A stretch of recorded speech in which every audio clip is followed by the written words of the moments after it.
Et je m'enlève aussi. Voilà. Non, c'est un peu trop court. Je prends un petit peu là. Voilà. Vous savez où c'est qu'on se croit là? C'est où on est ici.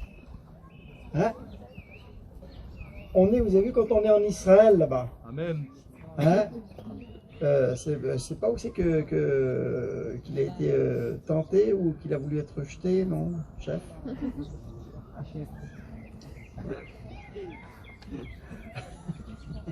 C'est qu'ils ont voulu le foutre en l'air?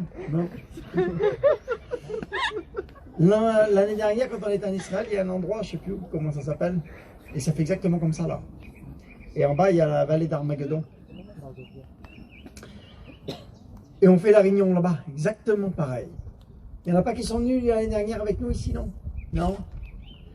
C'était fantastique en réalité. C'est un endroit qui est magique. Parce qu'on voit toute la vallée d'Armageddon en face, comme ça là. C'est immense. Et ça fait toute cette belle vallée. Ça rappelle un peu ça ce soir, toi. Et quand je suis arrivé tout à l'heure, j'ai dit, on dirait Israël. On dirait le voyage qu'on va préparer pour fin novembre là. On est en train de se préparer. Il y en a quelques-uns qui viennent, hein, je crois, ici là. Combien qu'on a? Un. Il y en a qu'un? Deux, trois? Ouais, il y en a quelques-uns. Je compte pour deux. Je compte pour deux. Hein. Il y en a quelques-uns, c'est bien. Vous êtes bien? Est-ce que vous êtes tranquille? On est tranquille quand même là. Hein. Ça nous fait une bonne soirée. Merci Seigneur. Un bon temps. Merci mon cousin pour cette belle soirée là. Et tous ces jeunes qui sont ici.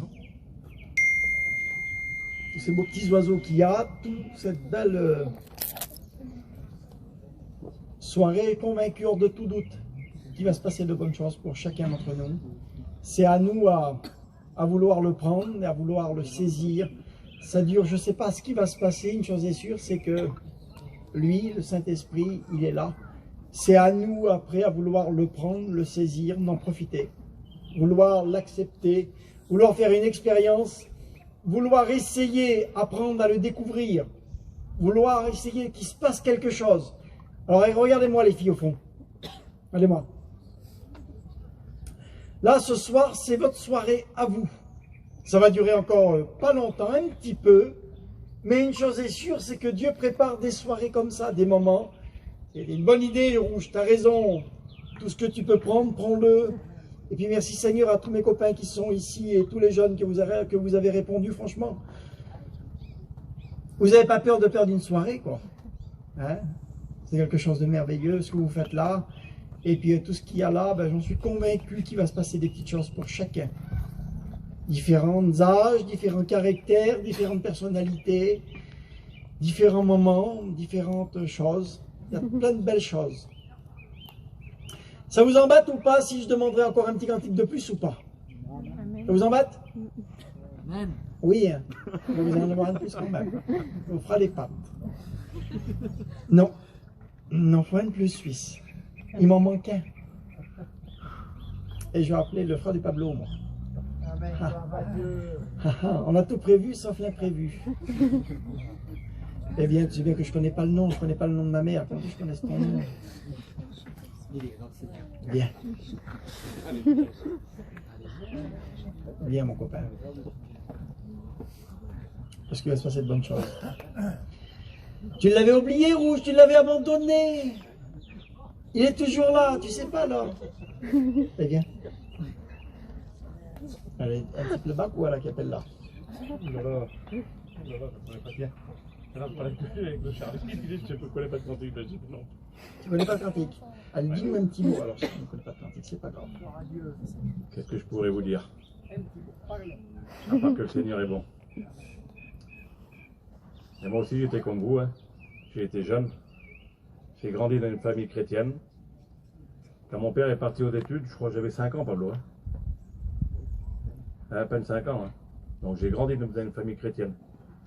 Et moi je savais que plus tard, quand je grandirais, ben, je serais chrétien. Et puis j'aimais les choses de Dieu. Et puis j'ai voulu connaître ce monde comme tous les jeunes. Et même que je voulais connaître ce monde, une chose qui paraissait bizarre, pour mes copains que j'étais avec eux, et bien je toujours avais des bibles pour donner à mes copains en raclée, si je leur parlais de Dieu. Les raclés ils ne connaissent pas, parce que je vous le dis à ma honte, hein, je me droguais avec ces raclés, et puis je leur parlais de Dieu, et puis je leur donnais des Bibles, des Nouveaux Testaments. Et il y en a eu un une fois qui m'a dit, mais Julot, je comprends pas. Il dit, parce que quand tu nous parles de Dieu, on voit que tu aimes Dieu, on voit que tu connais Dieu, et que tu es là avec nous. J'arrive pas à comprendre. Il dit, si Dieu existe vraiment, qu'est-ce que tu fais là? Et j'ai dit à ce petit raclot, j'ai dit, tu sais, je connais Dieu, mais j'y sais à t'apporter aussi, à toi aussi de connaître Dieu. Et ce petit raclot m'a dit, je ne crois pas en Dieu. Ben, j'ai dit, tu sais, si tu veux le rencontrer, c'est tout simple. Si tu veux faire une expérience avec lui, c'est tout simple. Comme tout à l'heure, le frère qui l'a dit, de le mettre Dieu à l'épreuve, ben, j'y mets Dieu à l'épreuve. Demande quelque chose qui est impossible pour l'homme. Je ne demande pas de gagner des millions parce que il ne le fera pas. Si c'est pour ta perte, il ne le fera pas. J'y demande quelque chose que tu as à cœur et tu vas voir si Dieu ne te répond pas. Et ce petit raclot m'a dit, Julot, je vais le faire. Il me dit, parce qu'il y a quelque chose il doit arriver. Et si ce quelque chose il arrive, il dit, je te promets que je me fous en l'air. Et ce petit raclot, il avait son travail, qui tenait plus que tout. Mais il était obligé de partir, parce qu'il y avait eu quelque chose dans sa famille, et son patron ne voulait pas qu'il parte. Parce qu'il devait donner un rapport. Je ne sais pas pourquoi je vous dis ça. Parce qu'il devait donner un rapport, à son patron, et puis, s'il ne le faisait pas, son patron le foutait à la porte. Et il m'a dit, Julot, il me l'a dit après, ça vous comprenez bien, il m'a dit, Julot, je vais le mettre à l'épreuve. Et le lendemain, il est parti à Paris, dans sa famille, et il est revenu 4-5 jours après. Et quand il est revenu, il a été dans son bureau, comme si de rien n'était, et c'était obligé que ce gadjo-là le foute à la porte. Il était obligé de donner un rapport. Et quand il est venu, qu'il était dans son bureau, le patron est venu, il a passé dans tous les bureaux, il a pris les rapports de tous les ouvriers qui y avait là. Et il est venu vers lui, et puis il a dit, Goual, il est où ton rapport? Ben, il dit, j'ai pas pu le faire parce que je te l'ai dit que j'avais un problème dans ma famille et que je suis parti. Et il dit, je sais pas pourquoi, ça me pousse à le faire. Il dit, je te donne encore 2 jours pour me donner ton rapport. Il dit, ce que je te demande là, il dit, Goual, il dit, c'est moi qui en prends la responsabilité parce que au-dessus de moi, il dit, il y a plus haut. Et moi, il va falloir que je rende des comptes à ces personnes-là. Mais il dit, je sais pas pourquoi je le fais. Il dit, voilà, je suis poussé à le faire. Et ce petit raclot-là, quelques jours après, il est venu me voir et on a parlé de Dieu avec. Alors, vous comprenez bien, j'étais mal placé parce que je veux le droguer avec lui. Et il est venu me voir et ce petit raclot-là, il pleurait. Il dit, Julot, il dit, ce que tu m'as dit, j'ai mis Dieu à l'épreuve. Et il dit, ça a marché. Parce qu'on a un Dieu vivant. Hein. On sait qui c'est qu'on prie, on sait qui c'est qu'on croit. Aujourd'hui, si je suis là, c'est parce que je l'ai rencontré, parce qu'il est vivant. Et ce petit raclot-là me dit, Julot, il me dit, j'ai mis Dieu à l'épreuve et il dit, ça a marché. Il dit, normalement, je devais perdre mon travail. Et il dit, par rapport à ce travail-là, si je perdais mon travail, il dit, je perdais ma maison, je perdais ma voiture, je perdais tout ce qui s'en suivait derrière. Et à travers ça, j'ai compris quelque chose.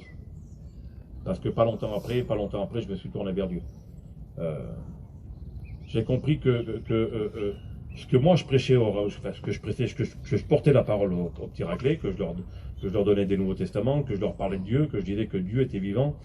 J'ai compris que le meilleur que je leur donnais, je l'avais pas. Je l'avais pas pour moi. Et un soir, à 5 h du matin, j'étais chez moi, j'étais dans mon chai, comme mon frère il aime bien, dans mon petit garage. J'étais en train de me droguer. Et je dis, Seigneur, je sais que tu es vivant. Je sais que tu peux tout. Seigneur, moi, j'y arrive pas. Cette drogue, je peux pas parce qu'elle me tient, parce que je suis sous l'emprise, parce que j'y arrive pas. Et je dis, Seigneur, je veux que tu le fasses. Et si tu le fais, Seigneur, je te donnerai ma vie. Il était 5 h du matin. J'ai senti que Dieu m'avait délivré. Le lendemain, j'ai été voir des copains. J'ai voulu me redroguer avec eux, je vous le dis. Hein. J'ai voulu me redroguer avec eux. Puis j'ai parlé, j'ai dit, les gars, vous voyez ce que je suis en train de faire là? J'ai dit, j'en ai pas besoin. Parce que Dieu m'a délivré. Et là, il y a un garçon qui m'a regardé, qui me dit, écoute, Julot, si Dieu t'a délivré, tu poses ça là, il dit. Et il dit, tu nous en parles pas parce que moi, je veux pas en écouter. Et il dit, tu t'en vas. Ben, j'ai dit, t'as raison, j'ai tout posé, je suis parti. Et ça fait 7 ans, un petit peu plus de 7 ans maintenant que j'ai donné mon cœur à Dieu. Et je vous le dis, je suis comblé.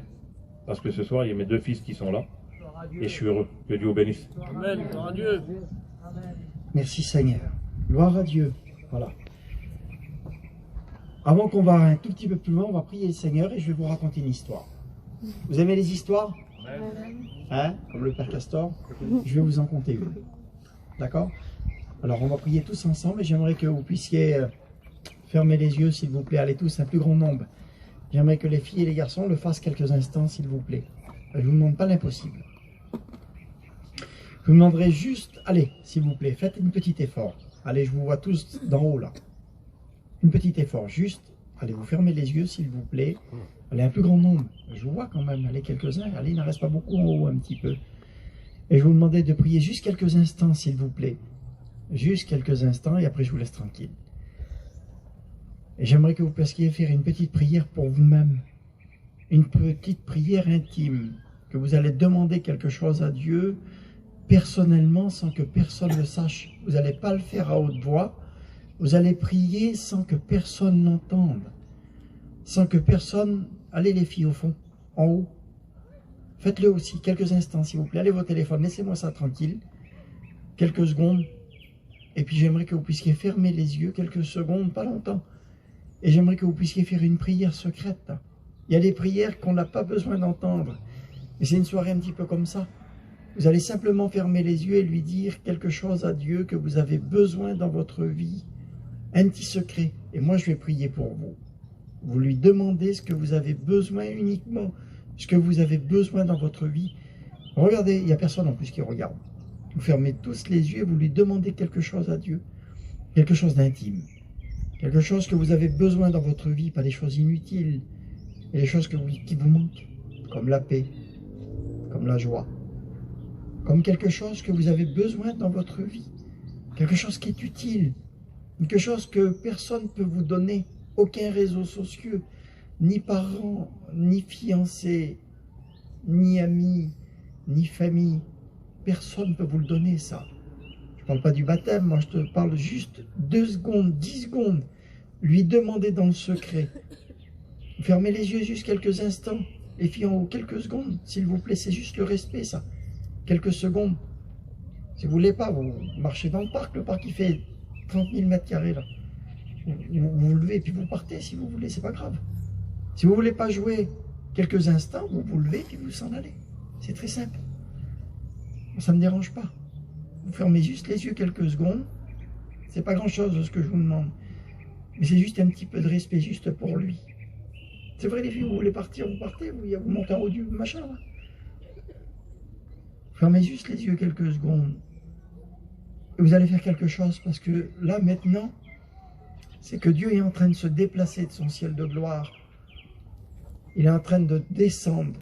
Comme il a regardé depuis tout à l'heure, il descend, la Bible dit, puis il sonde les cœurs. Il sonde vos vies, là. Il sonde ce que vous avez besoin. Il sonde ce que vous êtes en train de demander en un instant. Et croyez-moi que le Saint-Esprit, lui, il sait. Il sait ce que vous avez besoin. Vous n'êtes pas inutile, vous, de faire ça quand même. Quelques secondes. C'est parce que c'est quelques secondes. Le respect, quelques secondes juste. Je ne vous demande pas l'impossible, admettons. C'est juste quelques secondes qu'on vous demande. On ne vous demande pas... Il y a des temps dans la vie où il y a des moments sérieux, où que Dieu nous demande quelque part. Juste un petit temps de silence. Pour lui dire, Seigneur, ce que vous avez besoin dans votre vie. Juste quelques secondes. Juste fermer les yeux et lui demander quelques secondes. Ça ne dure pas longtemps, croyez-moi. Il y a des choses que Dieu est capable de faire. Juste quelques secondes. Vous ne voulez même pas le faire quelques secondes, admettons. Vous voyez que vous êtes utile. Juste quelques secondes. Le Saint-Esprit qui se déplace. Juste la personne de Dieu qui passe dans les ronds et puis qui voit le respect. Le respect, c'est une valeur. C'est quelque chose d'important pour Dieu. Même, on ne demande pas de le rencontrer, nous. Juste de fermer les yeux quelques secondes et de lui parler. Il y a un respect en tout, des moments Dieu donne. Des moments où c'est qu'on en a besoin. Vous savez, si on veut être aimé et respecté, parfois, il faut le faire pour Dieu, la priorité. De dire, Seigneur, une petite prière. Je vais même vous donner un exemple de prière. De dire, Seigneur, je ferme les yeux avec vous, là. dire Seigneur, j'ai besoin de toi dans ma vie. Tu connais ma souffrance. Tu sais combien que le soir je suis tourmenté. Tu sais combien que je suis angoissé. Combien je me sens pas bien. Je m'aime pas. J'aime personne. Je suis mal dans ma vie. En réalité, je présente une apparence que je déteste. Ce que je donne aux autres, je n'aime pas. J'aime pas la vie, j'aime pas vivre. Je me sens pas bien. Je me sens malheureux, malheureuse. J'essaye à faire une apparence que je déteste. En réalité, je suis jeune et je suis mal dans ma vie. Eh bien, ce petit secret-là, lui dire tout simplement, juste quelques mots de dire, oui, c'est vrai, je me sens inutile, je me sens pas bien. J'essaye à être là comme les autres, là, pour me faire remarquer, pour être remarqué plus que les autres. Dieu le voit en ce moment. Juste ces instants-là, croyez-moi qu'il le voit. Il sait ce que tu es, il sait ce que tu as besoin, mais juste c'est ce petit respect-là qui t'empêche de recevoir ce que tu as besoin. Ben, Dieu est en train de le faire en un instant. Il est en train de passer, il est en train de sonder ton cœur et pour te dire, tu m'intéresses, tu as de la valeur, je vais faire quelque chose de bon avec toi. Et je vais te donner un sens extraordinaire. Pour moi, tu as une valeur que le monde n'a pas. Pour moi, tu es quelque chose d'un potentiel extraordinaire. Je veux faire de ta vie ce que le monde ne fera jamais. Je veux inscrire ton nom dans le livre de vie. Je veux faire de toi une personne nouvelle. Je veux faire de toi une personne aimante. Je veux que tu reçois la puissance du Saint-Esprit dans ta vie. Que tu changes de vie. Que tu sois heureux, heureuse. Que tu te plais en moi. Seigneur, je te présente ces jeunes. Tu connais leur vie. Tu sais pourquoi ils sont là ce soir. Ils sont venus là pour se montrer, pour faire les beaux ou les belles. Ils sont venus là, Seigneur, par intérêt. Ils sont venus là, Seigneur, et dans le but de te recevoir. Toi, tu connais leur vie. Je te présente toute cette jeunesse, Seigneur. Que tu puisses la saisir. Tu as une portion de bénédiction pour chacun d'entre eux. Seigneur, tu veux les délivrer. Tu veux les remplir. Tu veux leur donner une vie nouvelle. Merci pour ce que tu es en train de préparer. Merci pour ce que tu es en train de faire. À toi toute l'honneur, toute ta gloire, Jésus. Merci du respect qu'ils ont. Tu vois cette attention, Seigneur, ce silence qu'il y a. Parce qu'ils veulent écouter ta parole. Ils veulent recevoir le mot qui vient de toi. Ils ne seraient pas là sinon.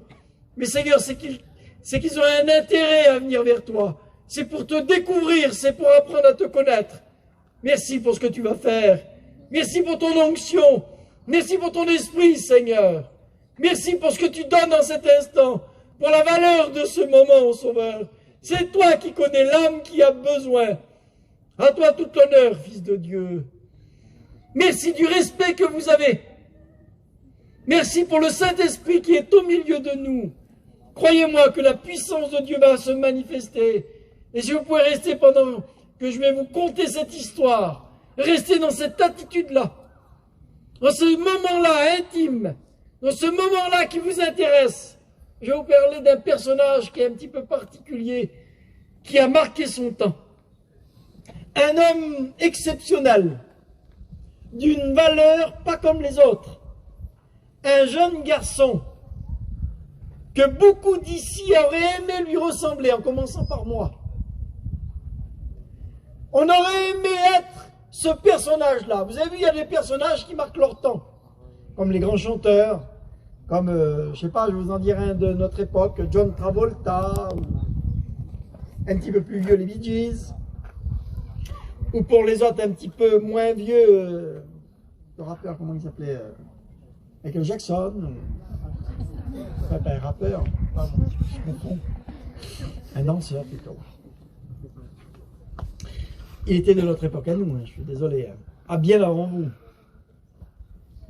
Il y a des hommes qui ont su marquer leur temps. Là, j'ai dit des grands noms comme ça, d'artistes, comme ça, quoi. Mais il y a des hommes qui ont su marquer leur temps, comme des grands peintres, Rembrandt, Picasso, ou des hommes qui ont marqué comme Shakespeare. On ne dira rien du tout, moi, je n'ai pas été à l'école. Mais je sais que dans l'histoire de l'école, il y a des hommes qui sont cités, des hommes qui ont marqué leur temps. Je regardais cette petite arène, tout à l'heure, ça m'interpellait tout en étant assis. Et puis je disais, si les gadgets, ils auraient su qu'ils auraient préparé ça là, pour faire des réunions, ils ont tout prévu eux. Non, ils ont prévu de faire un podium, là, pour des soirées détente, pour des après-midi, mais dans la pensée, franchement. Si vous croyez qu'ils ont prévu qu'une bande de voyageurs... Hein? Vous avez vu comment on est aimé? Préparer tout ça, là, ça a demandé des mois pour faire tout ça, là. Et pour que nous, on puisse l'utiliser, Dieu sait tout, lui. Il se sert de tout, même de mon cousin le rouge. Pour pouvoir préparer. J'aimerais attirer votre attention là-dessus. Il y a des hommes qui ont été extraordinaires. Et vous avez connu des garçons qui ont su marquer. Il y a des garçons dans la vie, dans nos générations, des hommes qu'on a envie de leur ressembler. Il y en a qui sont très beaux et d'autres très moches. Hein? Il y en a qui sont très riches et d'autres très pauvres. Il y en a qui ont de beaux vêtements et il y en a qui ont des vêtements Lidl. On voudrait bien ressembler à ceux qui ont tout ce qu'il faut. Tu es d'accord avec moi? Non? C'est sûr. Mieux vaut avoir les poches pleines que vides. Tu es d'accord? Et il y a des garçons qu'on a envie de leur ressembler. Des garçons qui donnent envie ou des filles qui marquent leur temps pour leur dire « Mon Dieu, que je voudrais être comme eux ». Si on va dans le côté parisien ou on va prendre une petite région comme ça, quoi. Hein, il y a des garçons qui sont extrêmement riches, je ne sais pas moi, il y en a qui ont des belles voitures et qui marquent leur temps et qu'on salive quelque part de vouloir leur ressembler. J'en viens. Vous avez vu, avant le film, il y a toujours les lettres qui commencent, avant le début.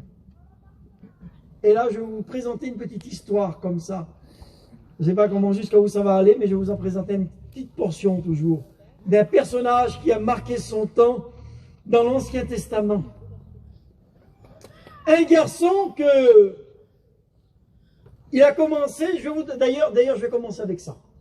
Voilà. Vous trouverez son histoire, écoutez-moi bien, vous me suivez jusqu'à là? Est-ce que vous me suivez? Vous êtes avec moi ou pas? Amen. T'en es sûr? Pourquoi tu vas ton téléphone là? Donc tu ne me suis pas, menteuse. Regardez-moi. Je vais vous dire le nom de son père. Vous allez me dire si vous connaissez son histoire. C'est comment il s'appelle? Manaosh. Vous le connaissez, Manaosh? Regardez-moi. Vous connaissez ou pas? Vous connaissez pas? Manaosh, il y a le nom de son père qui est cité, mais pas le nom de sa mère. Mais tout commence par la mère. Avant le père. Sa mère, elle est là, enfin une maman, un couple, c'est très vieux, il y a une histoire comme ça, ils sont mariés depuis quelques années, ils ont un bon petit foyer, c'est des chrétiens, ils sont là, ça se passe bien, tout va bien, mais il y a un petit souci à l'intérieur du foyer, ça arrive, non? Il y a un petit mal-être. Pour certains, ce n'est pas encore le cas, il y en a plein ici qui ne sont pas mariés, mais vous allez y venir. Vous allez venir à ce que je vais vous dire. Ils arrivent, ils sont mariés, ils sont là, ils sont jeunes, ils ont des projets, ils ont des petits projets bien impeccables, ça se fait merveilleusement bien. Il y a des projets qui sont en train de se faire, mais on prévoit les choses, mais l'imprévu, on ne le prévoit pas. Et d'un seul coup, l'imprévu fait que la maman, à l'époque, ne peut pas avoir d'heureux événements. La vie fait que, comme on connaît certains foyers, qu'il n'y a pas de petit bébé à l'intérieur du foyer. Et elle est là, elle est triste, mais ils sont chrétiens. Le père et la mère, tous les deux. Ils sont dans l'intimité, je simplifie un peu les choses et puis je le mets là un peu aujourd'hui, quoi. Ils sont là, ils vont à l'église, tout va bien, mais voilà, ça va pas. Ça va et ça va pas quelque part. Quelquefois ça marche, quelquefois ça marche pas. Ils sont là et puis d'un seul coup, je reviens vite. On arrive, ça arrive que la maman ne peut pas avoir un heureux événement. Et d'un seul coup, elle est là, elle travaille. Elle est dans un champ. À l'époque, c'était plus, voilà, les femmes qui travaillaient. Elle était là et puis elle travaille dans un champ. Et puis comme elle a sa pensée vers le maître quelque part. Vous trouverez son histoire dans le livre des Juges. Chapitre 13 et puis après ça suit jusqu'au chapitre 18. Vous verrez toute son histoire. Et puis elle est là, elle est dans le champ en train de travailler, et d'un seul coup elle prévoit des choses, mais elle ne prévoit pas ça. Il y a une rencontre qui se fait inattendue. Une rencontre comme dans un parc. Une rencontre qu'elle ne prévoit pas ça en réalité, elle. Elle s'y attend pas à ça. Elle s'attend pas à cette rencontre-là. Pour elle, c'est une journée comme les autres. Mais il y a des rendez-vous que Dieu est en train de faire. On ne le sait pas, nous. Mais il y a des jours comme ça que Dieu est en train de mettre des rendez-vous avec lui. Il y a des rendez-vous inattendus que Dieu est en train de faire. Et là, c'est le rendez-vous où un homme de Dieu vient. Un ange même. Il vient, il se déplace du ciel et il vient où c'est qu'il y a cette femme-là. Et il vient lui parler. On pourrait lui mettre presque un nom. Et c'est bien parce que son nom n'est pas cité. Ça veut dire que ça peut être le tien dans cette histoire-là. Il lui dit, tu es une femme et tu n'as pas encore d'heureux événements chez toi à la maison et puis il va se passer quelque chose. Dans pas longtemps, tu seras en heureux espoir et dans l'année prochaine, tu auras un heureux événement chez toi. Quelle belle réjouissance, non? Non? Franchement, cousin. Hein? Inattendu comme ça. Elle est choquée, elle. Elle ne s'y attend pas du tout à ça. Elle s'attend à tout, mais pas à ça en réalité. Elle s'attend tout à recevoir, mais pas à ça. Et d'un seul coup, elle est là, et puis elle est bouleversée de ce qu'elle entend, de ce qu'elle voit. Cet homme qui vient, il la connaît pas. Elle ne le connaît pas, elle. Et d'un seul coup, elle le vient comme ça. Elle reçoit une parole, elle court là directement, et elle va voir son mari, donc qui s'appelle Panache. Et elle lui explique l'histoire. Elle est bouleversée, il dit, mais c'est pas possible. Mais c'est qui cet homme-là? D'où il vient? Comment il s'appelle? Qui est-il? Est-ce que tu crois que c'est pas possible? On ne peut pas recevoir une telle réponse aujourd'hui pour nous. Mais on n'existe pas, nous. On est qui en réalité? Quelle valeur on a? On est regardé par qui? Vous avez vu combien ça coûte pour pouvoir que les autres nous regardent? Il faut que ça coûte beaucoup, simplement pour 1 heure d'attention dans une soirée. Et là, en plus, c'est des gens simples, pauvres. Personne ne les regarde. Ils sont basiques. Ils sont comme les autres. C'est pas quelqu'un qui sont démarqués des autres. Mais le Saint-Esprit, lui, connaît l'âme et il connaît le cœur. Il s'est arrêté dans ce foyer-là. Et elle lui explique la situation. Et lui dit, vous savez ce qu'on va faire? Il dit, tu sais ce qu'on va faire, ma famille? On va prier pour demander à Dieu qu'il nous renvoie cet homme. Vous croyez que Dieu écoute les prières? Est-ce que vous croyez que Dieu écoute la prière du cœur? C'est pour ça tout à l'heure que je vous ai fait prier. On va vous dire ce que vous demandez dans le secret. C'est pas un homme que vous le demandez. C'est pas à moi que vous le demandez. C'est à Dieu lui-même. C'est pour ça que le respect est important dans une soirée comme celle-ci. Si on parle et qu'on fait n'importe quoi, et qu'on regarde nos téléphones, eh bien croyez-moi, je refais encore une fois ça, je te l'enlève. Comment voulez-vous que Dieu parle si tu es là-dessus? Il y a des temps que Dieu veut. T'es pas n'importe qui en réalité. T'as une valeur extraordinaire. Tu sais pas le potentiel que t'as en toi quand t'es jeune. On vous donnerait tout nous aujourd'hui pour revenir jeune. Tu sais pas les valeurs que t'as. Tu méprises ta jeunesse, toi. Mais tu sais pas ce que tu peux posséder en toi. Et le travail que tu peux faire. La vie qu'il y a devant toi, les années qu'il y a, les valeurs qu'il y a devant toi. Le monde fait tout pour nous attirer, pour nous séduire et pour nous détourner des choses. Elle est là, elle. Et son mari est là, il prie. Et quand il prie, elle dit, Seigneur, permets qu'on aille une deuxième fois, une deuxième visite. Parce qu'au départ, j'ai pas fait attention dans ma prière. Ne croyez pas que c'était réellement sincère comme ça et que t'écoutais cette prière-là. Mais la deuxième prière se fait. Important, croyez-moi, d'être vrai, d'être correct et d'être sérieux. C'est à ce moment-là que Dieu répond. Si vous saviez comment que Dieu s'intéresse à la sensibilité d'un cœur d'un jeune, il se pose sur la terre des hommes pour voir s'il y a des cœurs intelligents, des cœurs qui cherchent Dieu. Et en un instant, une prière qui est refaite, l'ange de l'Éternel revient, comment que c'est? En un instant, par une prière, par une minute d'attention, par quelques secondes qui est fait, croyez-moi que ça a de la valeur quand une prière, elle vient du cœur. Une prière, elle fait déplacer Dieu de son ciel de gloire pour venir ici. Elle fait des millions de kilomètres. Elle vient jusqu'au cœur de Dieu et Dieu est capable de se déplacer pour venir ici. En un instant en réalité. T'es pas n'importe qui ce soir. T'as une valeur extraordinaire. T'as un potentiel autour de toi qui est magique. Tellement qu'il est grand, quelle valeur que tu as. S'il faut donner beaucoup pour le monde pour être regardé.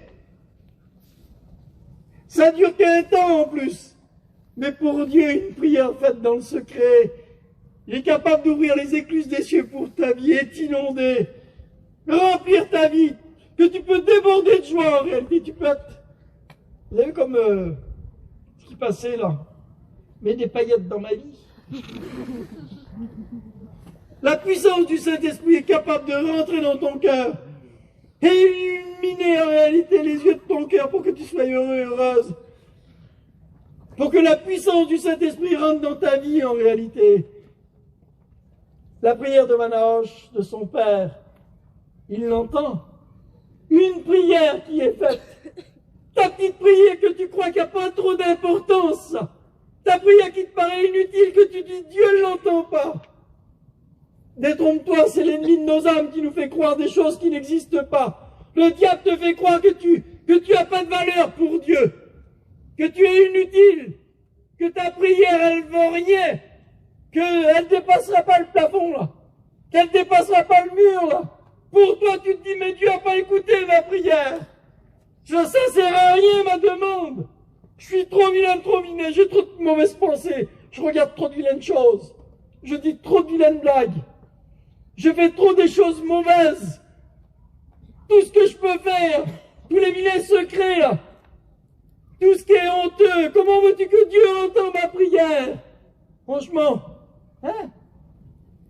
Tu crois que t'es qui? Le diable te dit ça sert à rien en réalité.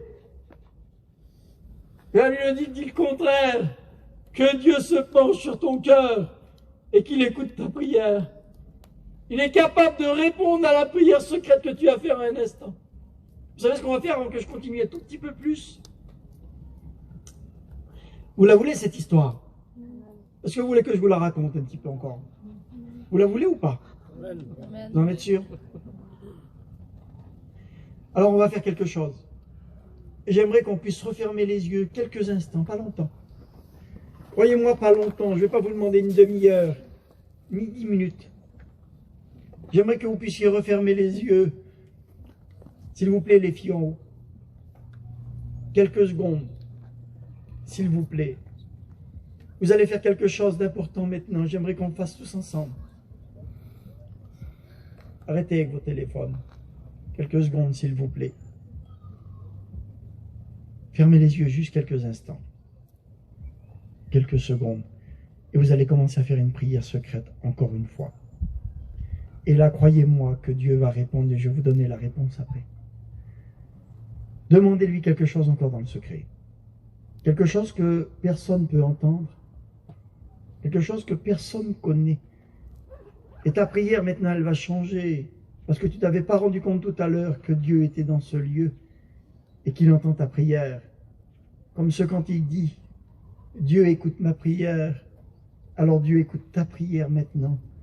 Seigneur, je te présente encore une fois ces jeunes, parce que c'est ta parole, Seigneur, que tu puisses les bénir en un instant, que tu écoutes leurs prières secrètes, Seigneur. S'il te plaît, dans le nom de Jésus-Christ, tu vois, Seigneur, pourquoi ils sont là, est-ce qu'ils sont venus demander, dans le nom de Jésus. Merci, Seigneur. Amen. Je vais vous raconter l'histoire. Manaoche refait sa demande. Son père fait sa demande. Son mari, pardon. Et l'ange revient une deuxième fois. Et c'est pas n'importe qui, l'ange. Ce n'est pas n'importe qui. Il revient et puis il repose des questions. Il lui demande si réellement, qu'est-ce qui se passe? Et il lui dit, ta femme deviendra et aura un heureux événement. Mais l'enfant qu'elle va avoir, et c'est là-dessus que j'aimerais attirer votre attention, l'enfant qui n'est pas encore né, et encore dans le sein de sa maman, tout en vous respectant. Il n'est pas encore né, l'enfant. Celui-là sera consacré à moi. Celui-là ou celle-ci qui est ici, là, je la veux pour moi. Je ne veux pas que le monde le prend. Je ne veux pas que le monde vous prend. Alors il dit, chaque garçon qui est ici, chaque jeune fille qui est là, moi l'Éternel, j'en ai besoin. J'en ai besoin pour faire mon œuvre. J'en ai besoin pour mon service. D'ici, je veux tous ces jeunes-là. Je veux les prendre pour moi. Je ne veux pas que le monde les prenne. Mais je veux les consacrer pour ma vie. Pour leur vie, pour qu'ils me servent. Alors pourtant ils n'existent pas encore, ils sont tout petits là. C'est encore, c'est à peine. C'est tout petit. Dans le sein de sa maman, déjà l'Éternel a déjà des projets. Il n'est pas encore né. Dieu a déjà des projets pour chacun là. Mais il dit, comment ça? Comment ça peut se faire? Avant que je sois né, déjà Dieu avait déjà les regards sur moi, oui. En Jérémie 1, il dit, avant que tu sois né, quand tu étais dans le sein de ta maman, déjà moi l'Éternel, je t'avais consacré. Et pourtant ma vie, comment qu'elle a mal parti? Comment j'ai dévié? Comment j'ai fait des choses qui ne vont pas? C'est pas possible, si Dieu veut. Et je sais maintenant que Dieu veut t'utiliser. C'est maintenant que Dieu veut te prendre. C'est maintenant que Dieu a des projets pour ta vie. Les mois passent. Quelques mois, ça va très vite. La maman est en heureux événement. Bientôt, bientôt, le bébé va naître. Quelle beauté, Seigneur. Quelle belle image. Il n'y a pas plus beau. Le temps arrive où que la maman est en heureux événement et que l'enfant va naître. Regardez son histoire. J'y viens. Quand il naît, elle reçoit un nom, comment l'appeler. Vous savez comment il s'appelle ce garçon quand il est né? Est-ce que vous connaissez, les jeunes, le nom de ce garçon-là? Vous ne connaissez pas, non? Je vais vous dire son nom. Il se nomme Samson. Elle va l'appeler Samson. Un nom qui ne va pas bouleverser à entendre comme ça, qui claque. C'est pas George Michael ou... C'est qui les noms? Beyoncé ou... Un nom qu'on n'y attache pas trop d'importance. S'efface. Si on parle d'un gamin qui passe, qui s'appelle S'efface, ou Anthony, ou Antoine, ou Martin, ou... Franchement, un nom qui n'interpelle pas trop. Mais ce qui compte, c'est lui. Comprenez? Il est là. Il est né et il dit, ce petit enfant-là, ce petit bébé-là, il sera consacré pour moi. Je vais en faire quelque chose d'extraordinaire. Il n'a pas les cheveux de mon cousin rouge. Mais il dit le rasoir, une promesse, regardez comment c'est. Il dit cet enfant-là va être consacré pour moi. Et par contre, le rasoir ne passera jamais sur sa tête. C'est franchement, c'est quelque chose de... Hein, franchement, c'est presque une blague, quoi, quand tu réalises. Ça paraît quelque chose de ouf. Franchement, tout. Mais pas ça. Franchement, dire le rasoir ne passera jamais sur ma tête. C'est vrai en réalité, c'est pas grand-chose. Dieu ne demande pas des choses impossibles. Dieu ne te demande pas à toi de marcher sur les mers, c'est trop dur. Il ne te demande pas à toi de courir pendant 20 km, tu n'y arriveras pas. Peut-être s'il y a des sportifs. Il ne te demandera pas des choses qui sont impossibles. Il ne te demande pas des choses, franchement. C'est pas quelque chose d'énorme ce qu'il demande là. Non. Samuel, c'est compliqué ça. Il n'y a plus quoi faire. Tout simplement. Vous avez vu, il y en a qui ont des rastas. C'est pas compliqué ça. Mais dans tout ça, il y a une promesse. Dans tout ça, il y a une promesse. Dans tout ça, il y a une promesse. Et je vous raconte juste un petit peu son histoire, j'en ai presque fini. Il grandit, il est beau, il est musclé, il est grand, et surtout, c'est qu'il est fort. Très fort. Extrêmement fort.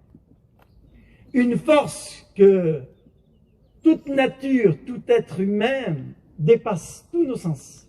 Il a une force qui dépasse tout. Une force qu'on ne peut pas imaginer. Il est beau, grand, fort, gentil. Il a tout pour lui et il n'a rien pour vous.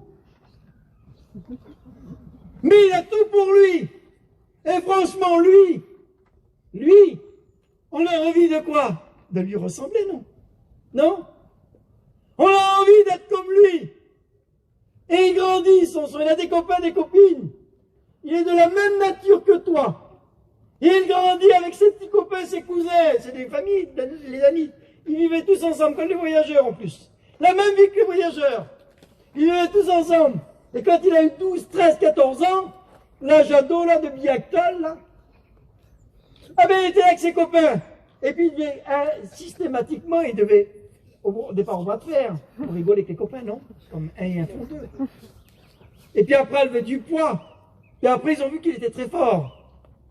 Puis ça a commencé comme ça, son histoire.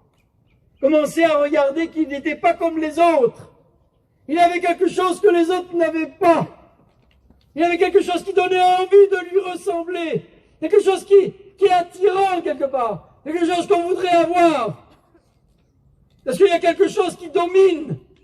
Quelque chose qui dérange les autres. Quelque chose qui donne envie en réalité. Il n'est pas comme les autres, celui-là. Mais l'ennemi le sait, lui, qu'il n'est pas comme les autres. Il y a des projets pour lui. Il y a des projets pour son avenir. Dieu s'est posé les regards sur lui. Il y a des projets pour sa vie. Il y a un projet, ne me dites pas que vous n'avez pas des projets quand même. Projet d'avoir le permis, non? Pour ceux qui ne l'ont pas.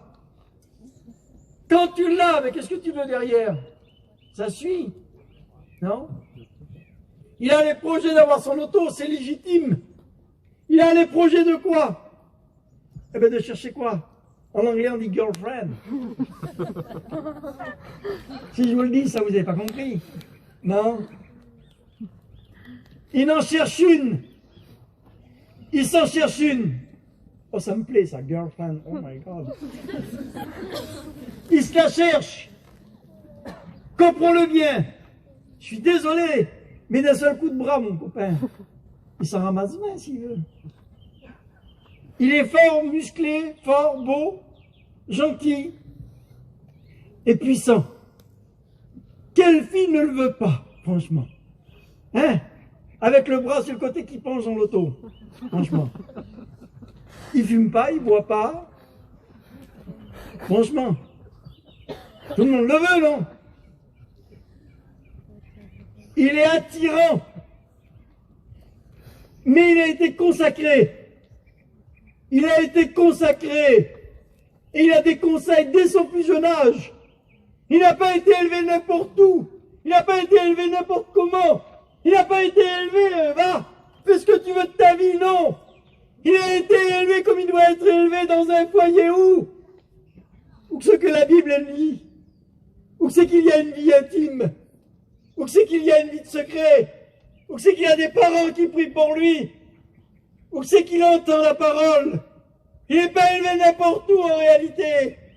Même si c'est lui, il y a quelque chose, quelque part, que chaque jour il entend.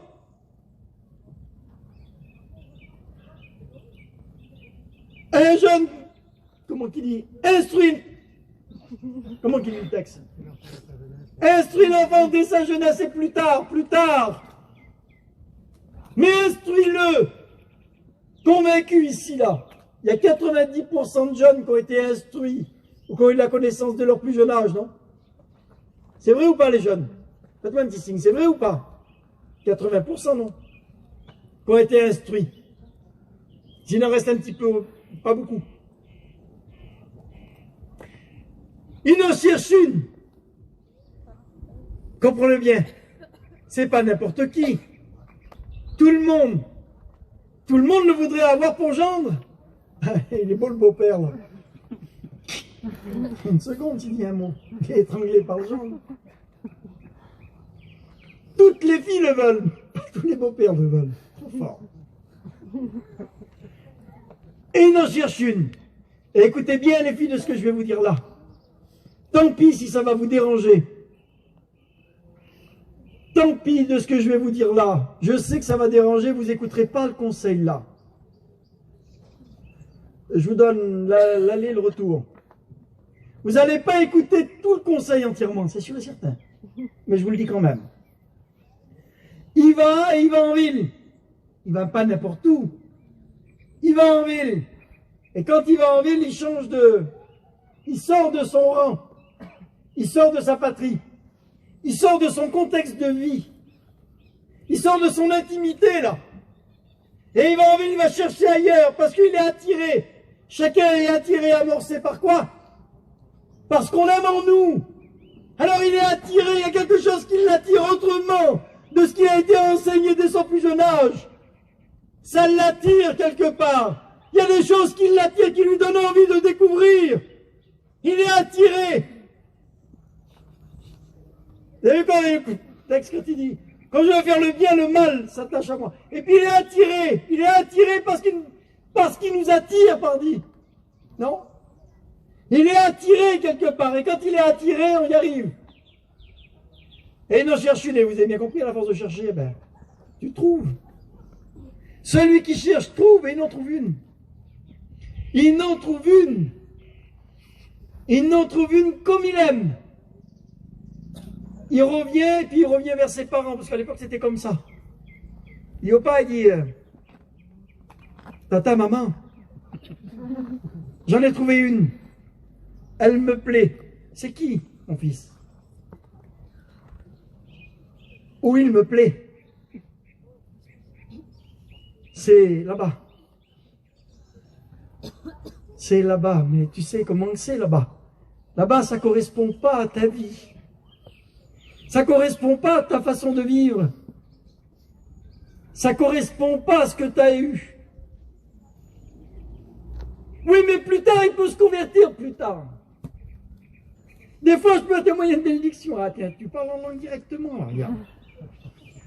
Net. Ton fils.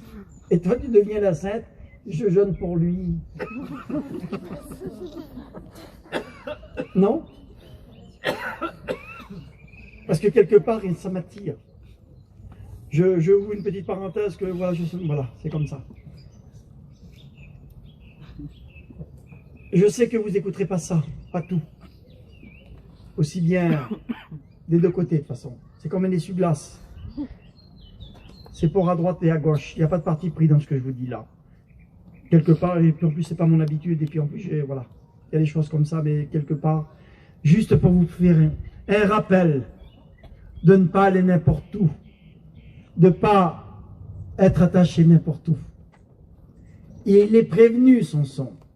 Ça ne correspond pas à ta vie. Il y a un mal-être.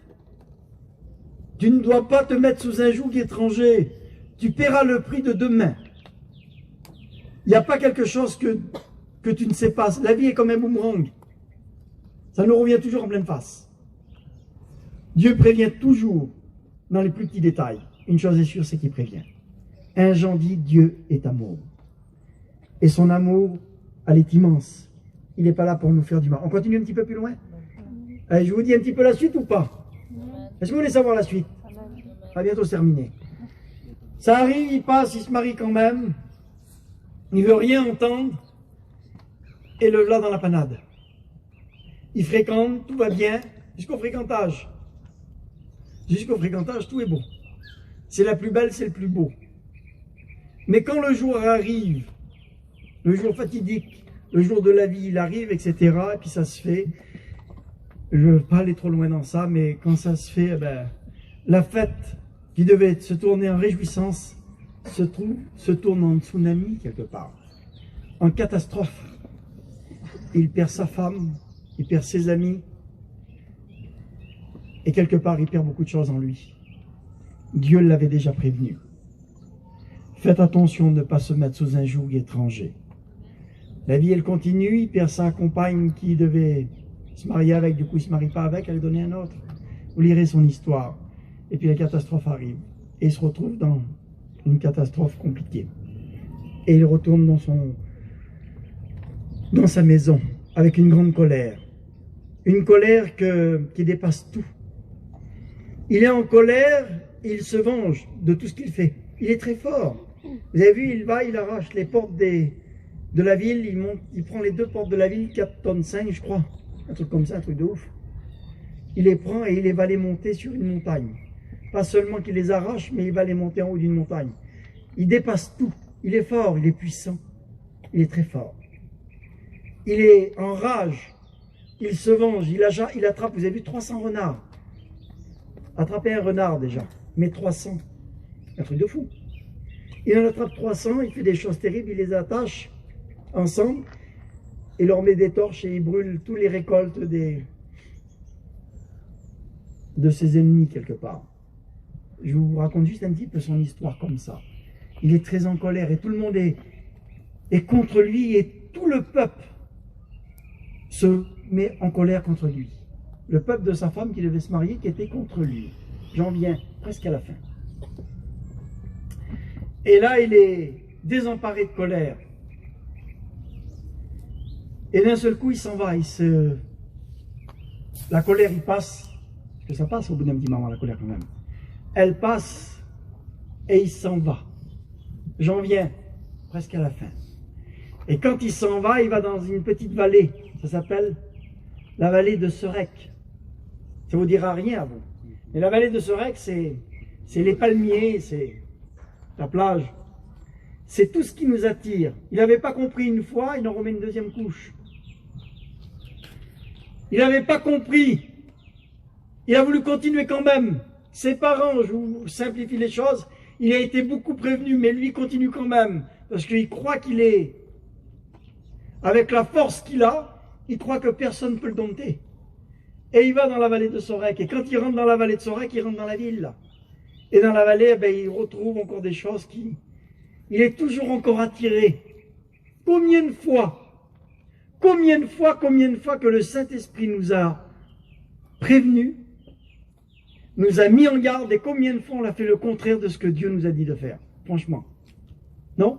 Ça vous a jamais arrivé? À moi, ça m'est arrivé plein de fois. Ça vous a jamais arrivé à vous? Les jeunes, ça vous a jamais arrivé à vous? Hein? Vous n'êtes pas Pinocchio, vous n'êtes pas fait en bois. Combien de fois vous avez été prévenus? Et combien de fois que vous avez quand même fait ce qu'il ne fallait pas faire? Et là, il arrive à la porte de Sorek. Il sait qu'il y a encore plus de danger que de ce qui vient de passer. Mais ça l'attire encore. Ça l'attire encore. Il n'en a pas eu assez. Il a failli perdre la vie. Non, il en veut encore. Et quand il rentre dans la vallée, eh bien, il en découvre une autre. Et quand il découvre une autre, vous savez qui il découvre? Hein? Ben, il découvre la fameuse Dalila. C'est pas elle qui s'est tuée, hein? C'est elle qui s'est tuée? Hein? Dalida. D'accord. Je confonds Dalila. Dalila.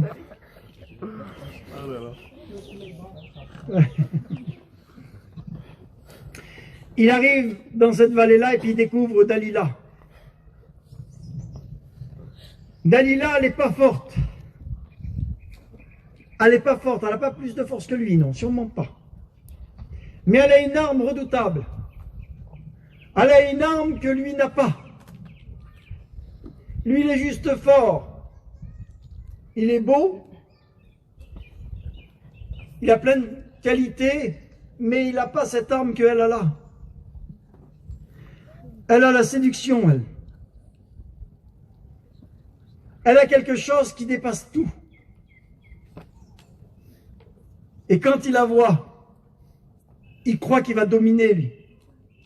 Il croit qu'il va dominer. Il croit qu'il a le pouvoir de tenir encore tout ce qu'il a reçu.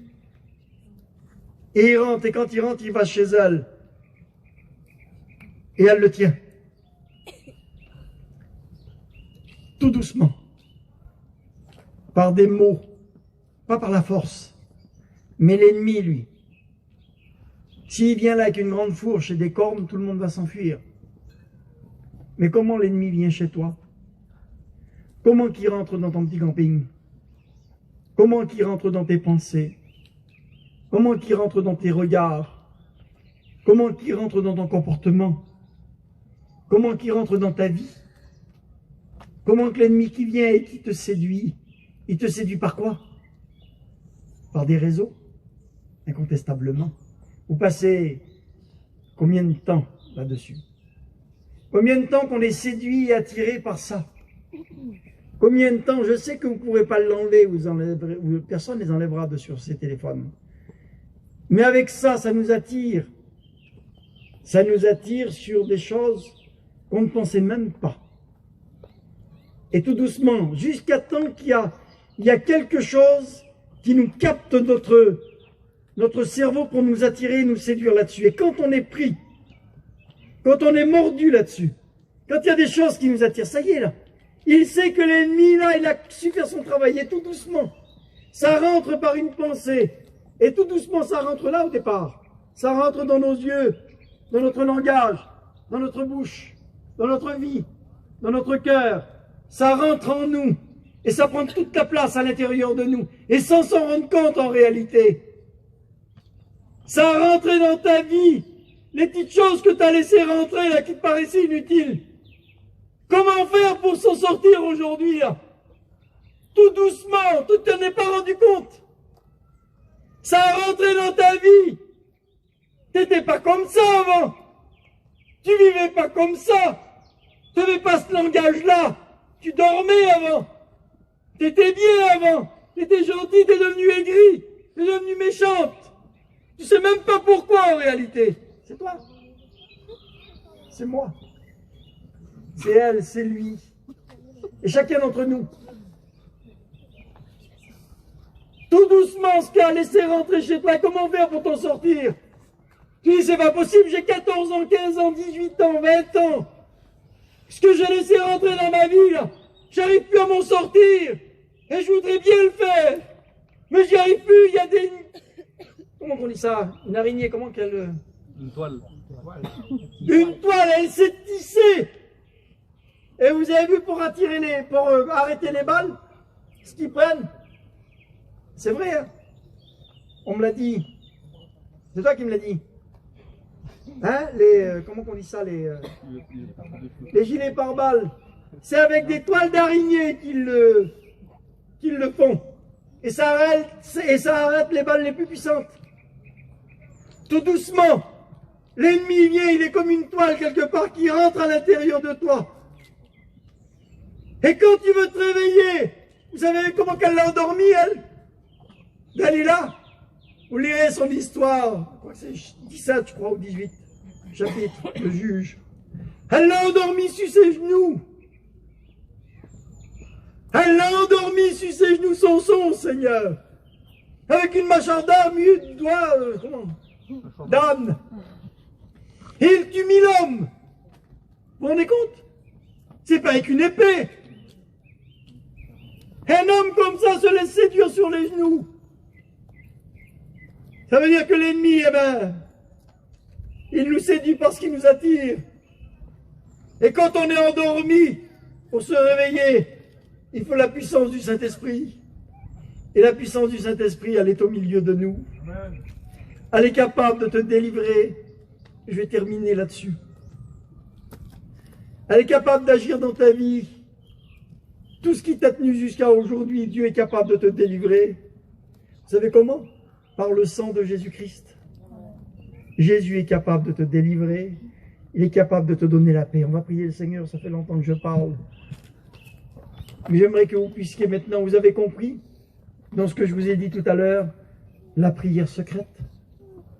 Sur quelques mots que Manaosh a dit, Dieu a entendu sa prière. Ça veut dire que Dieu va entendre ta prière tout de suite. On va tous refermer les yeux quelques instants. Je ne vais pas vous tenir très longtemps parce que j'ai dit beaucoup de choses.